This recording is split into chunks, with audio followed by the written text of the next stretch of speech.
Good evening po sa inyong lahat. Pakibati naman po ng God bless you ang katabi mo.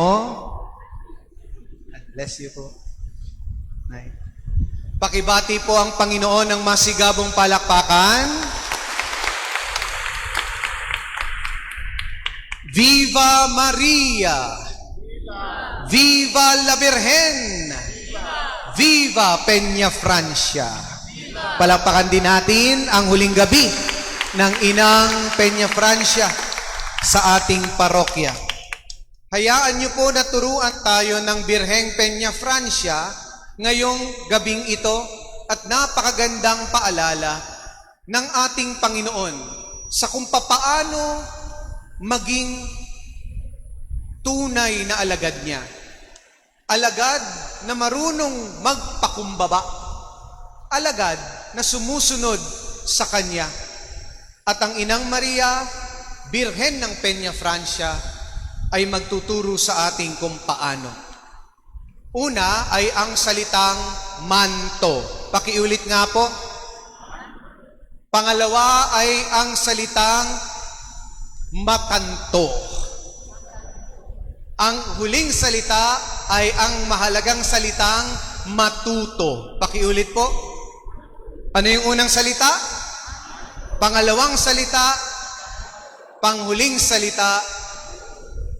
Ang manto po ay ang gagamitin nating mamaya.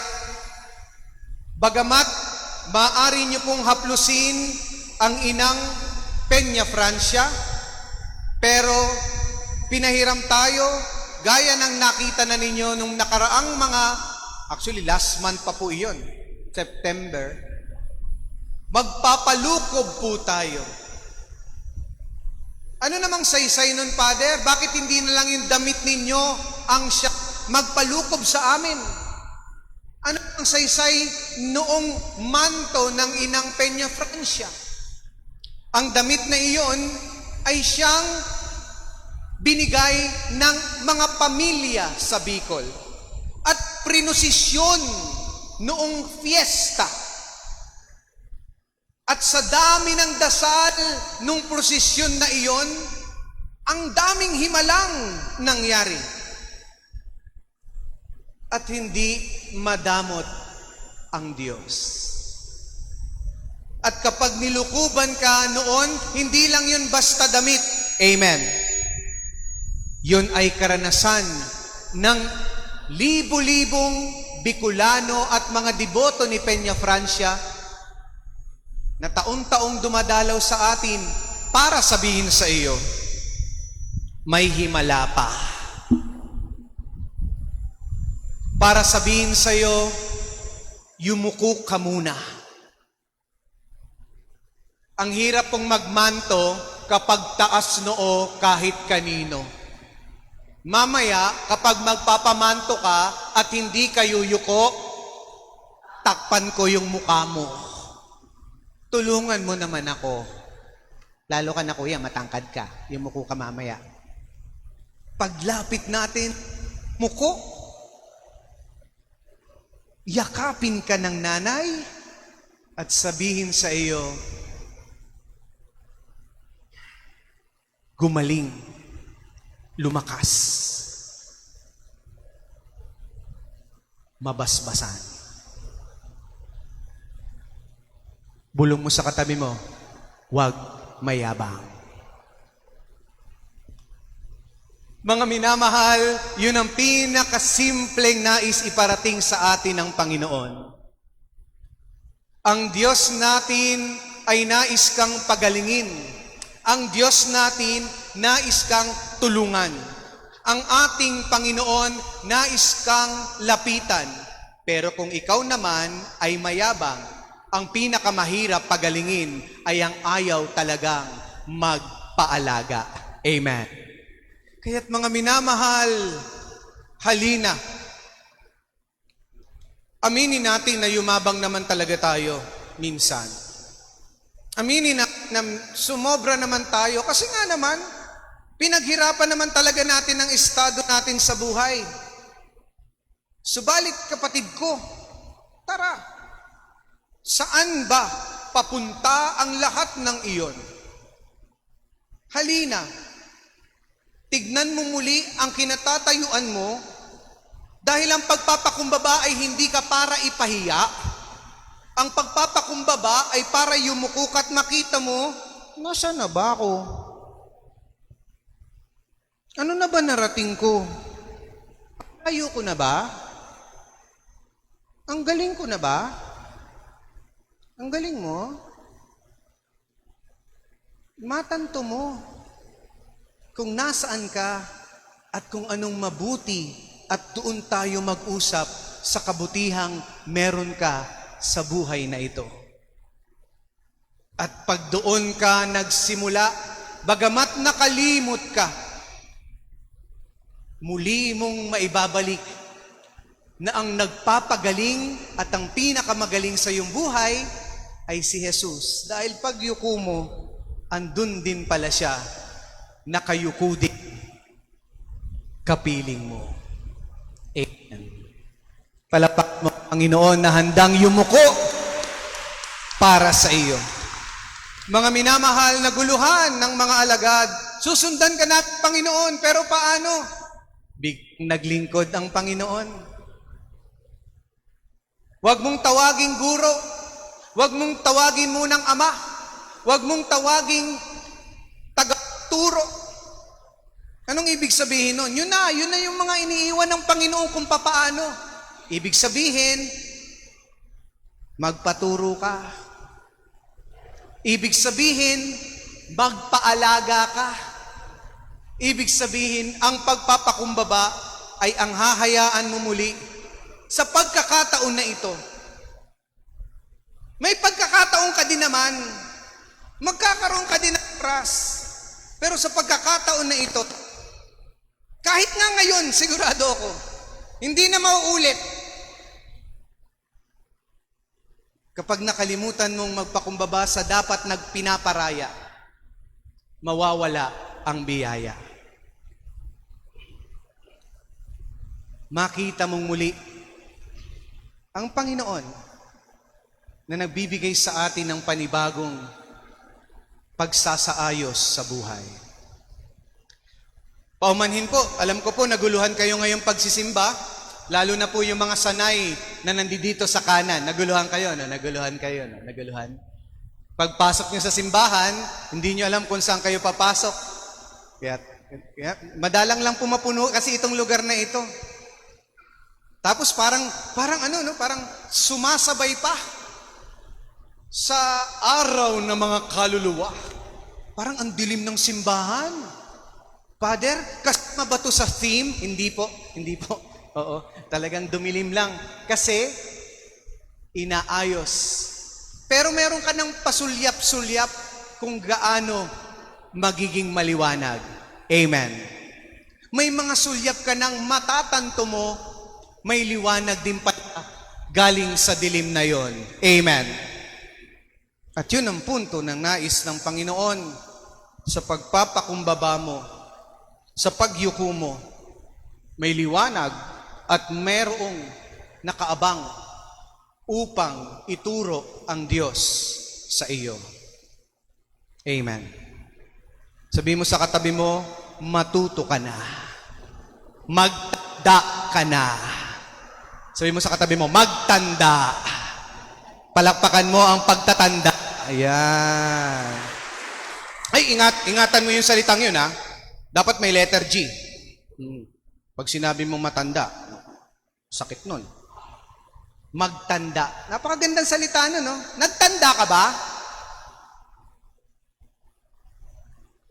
Natutunan mo ba? Di ba masakit na? Sasaktan mo pa ulit?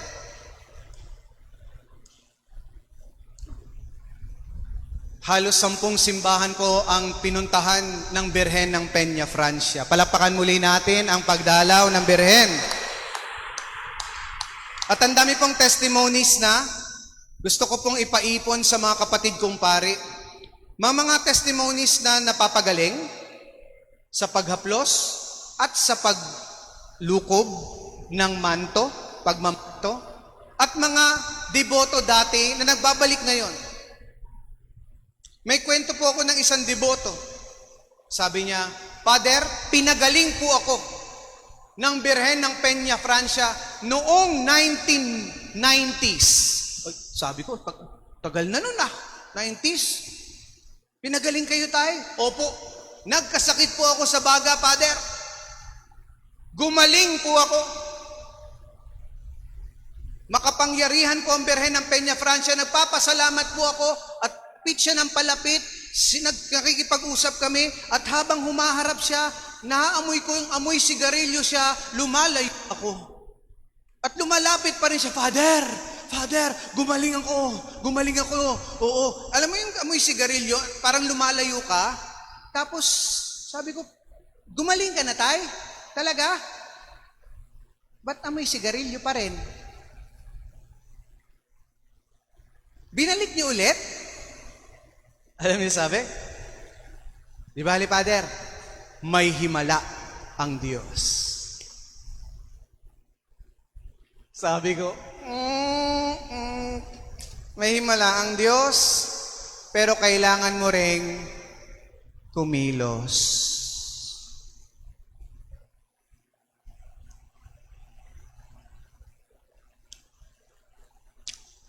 Bago ka magreklamo, matuto ka muna magtrabaho. Bago ka humingi ng himala, lakasan mo rin ang loob mo at magtiwala.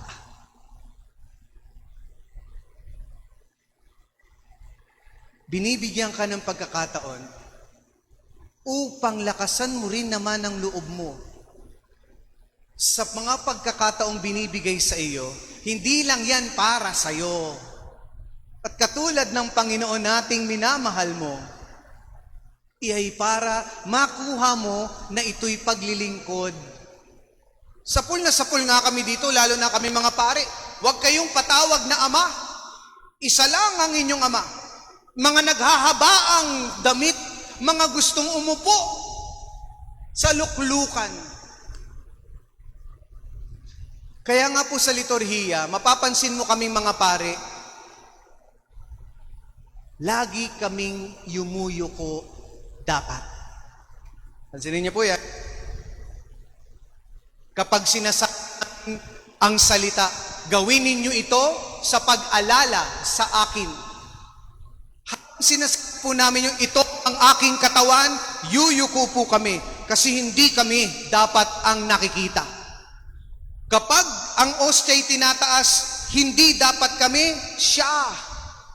At nagpapaumanhin po kami kung madalas ang nakikita ay kami at hindi ang Panginoon, baka nakakalimot po kayo. At pasensya na po kung nakakalimot din ako.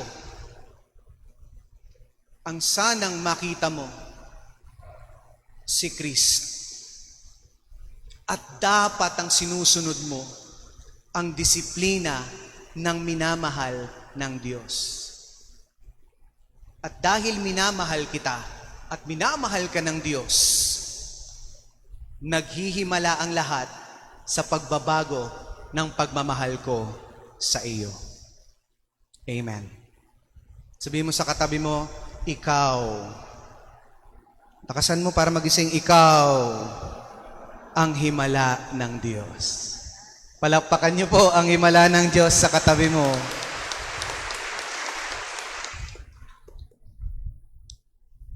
Nakinig Nanood po ako ng concert. Sabi ko po tuloy nakinig kasi nasa malayo po kami. Nanood po kami ng The Course. No? Ang ganda po talaga ng kanta ng The Course. Nasa general admission po kami. Kasi mahal din pala talaga yung ticket. At naubusan na ng ticket. Yan, mga kabatch ko po dito. Ang gaganda. Sana napanood po ninyo. Ang sarap-sarap kumanta ng mga awit nila. At actually, naiyak nga po si Andrea yung nung may kinantang Runaway. I would run away, I would. Bago niya palang kantahin, kumakanta na kaming lahat. Ako po'y nagbibideo pa. Ang pangit pala ng boses ko nung napakinggan ko. Pero ang ganda ng ginagawa ni Andrea, makakanta siya, tapos hihinto, tapos papakinggan niya. Ang ganda-ganda siguro ng pag-aawit niya. Tapos pag narinig niya na, yung tataas na, siya naman, at sasaluhin niya. Kaya napakaganda po eh. Iba yung tunog niya, ang ganda din ng tunog ating sama-sama. At ang ganda-ganda po ng concert, wow! Naalala ang mga awit. Pagkatapos ng lahat,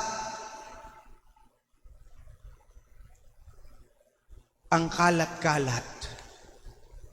Pero masaya, di ba? Ang saya. Pero alam nyo, ang kalat-kalat, ang dami palang kalat. Yun na napansin ko po eh. Sa sobrang dami ng kalat, nakalimutan ko na kung saan ko linagay yung kalat ko. Yung kalat ko.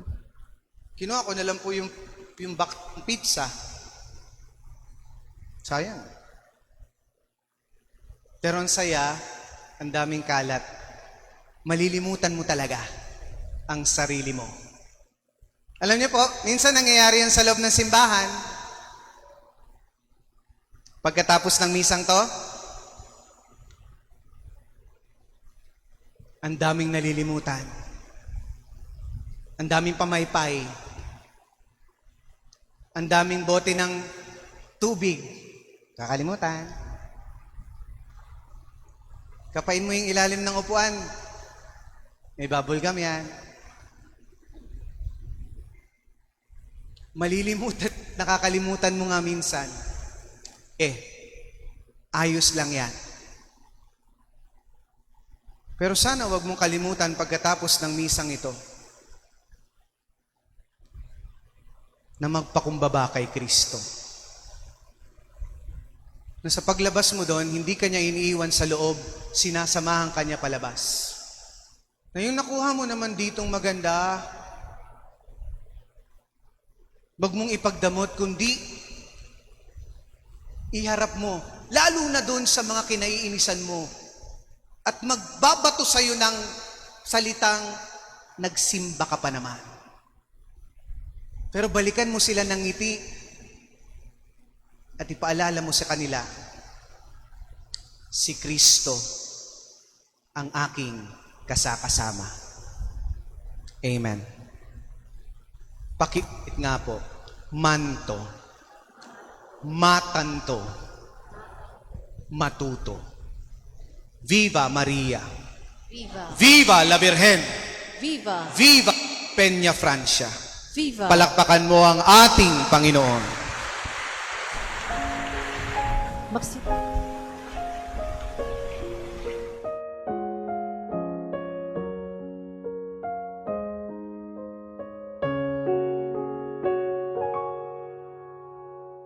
May this building which we dedicate to your name be a house of salvation and grace, where Christians gather in fellowship, may worship you in spirit and truth, and grow together in love, in real love, through Christ our Lord. Amen. Maraming salamat po at magandang gabi sa inyo lahat. Mag-like and subscribe na po sa ating official YouTube channel, www.youtube.com/HFP-Rojas, at i-follow na ang ating Facebook page, www.facebook.com/HFP-Rojas. Maraming salamat po mga kaparokya.